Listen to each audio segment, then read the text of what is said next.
म्हणजे विकलं तुमचं तिकीट? हो, तिकीट विकलं गेलं, त्या लोकांना ते न्याय दिलेला आहे. पण आज शिवसेनेला तुम्ही 11 सीटा सोडवून सुद्धा आज तुम्ही किती उमेदवार उभा केला आहे हा माझा प्रश्न आहे. बरं, तुमचे स्टँडिंग नगरसेवक होते त्यांना तुम्ही न्याय देऊ शकला का? तुमच्या इथं जे आज लाडके भाऊ म्हणून तुम्ही एकनाथ शिंदे साहेबांना म्हणता, तुम्ही स्वतःच्या घरात स्वतःच्या बहिणीवर तुम्ही अन्याय करताय आणि तुम्ही आज लाडके भाऊ म्हणून गावात मिळवताय.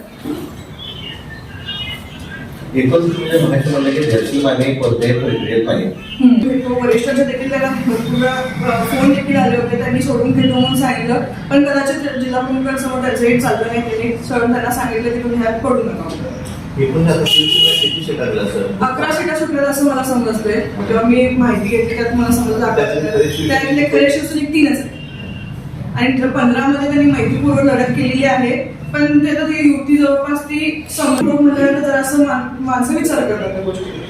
म्हणजे खरे शिवसैनिक केले बाकीचे उमेदवार ऍडजस्टमेंट.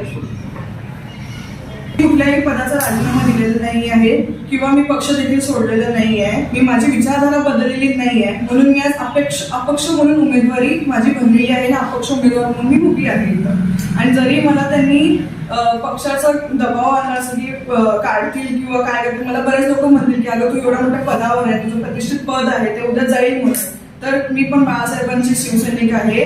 आम्ही राजीनामे खिशात घेऊन फिरतो, कुठे जायचं मी सांगू शकतो. चॅनेलला सबस्क्राईब करा आणि परिसरातील ताज्या घडामोडी सर्वात आधी बघण्यासाठी बेल आयकॉनला